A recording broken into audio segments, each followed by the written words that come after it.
Good morning అండి. నేను doctor Deepak Reddy, general physician, Sunrise Hospital, Nizamabad. ఈరోజు మనము వర్షాకాలంలో ప్రధానంగా మనం ఎదుర్కోబోతున్న డెంగీ జ్వరము, దాన్ని ఎలాగా మనం నివారించాలి అనే దాని గురించి మనం మాట్లాడుకుందాము.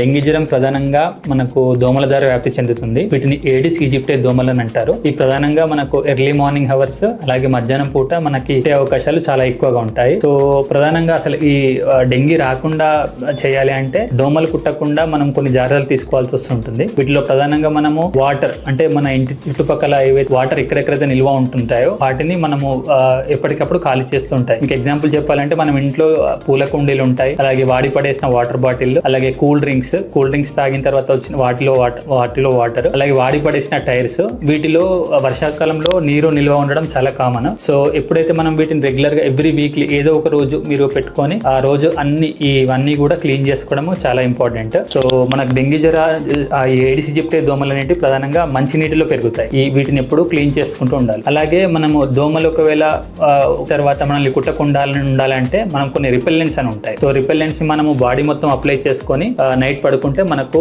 కుట్టకుండా కాపాడుకోవచ్చు. అలాగే మనం బయటికి వెళ్ళేటప్పుడు లాంగ్ స్లీవ్స్ కానీ ఫుల్ ప్యాంట్స్ కానీ వేసుకొని వెళ్ళడం ఉత్తమం. సో వీటి ద్వారా కూడా దోమలు కుట్టకుండా మనకి హెల్ప్ అవుతాయి. పడుకున్నప్పుడు బెడ్ చుట్టూ నెట్ కట్టుకోవడం కానీ లేకపోతే విండోస్ దగ్గర నెట్స్ పెట్టుకోవడం కానీ చాలా ఇంపార్టెంట్. వీటి ద్వారా కూడా మనము దోమల కాటు నుంచి నివారించుకోవచ్చు.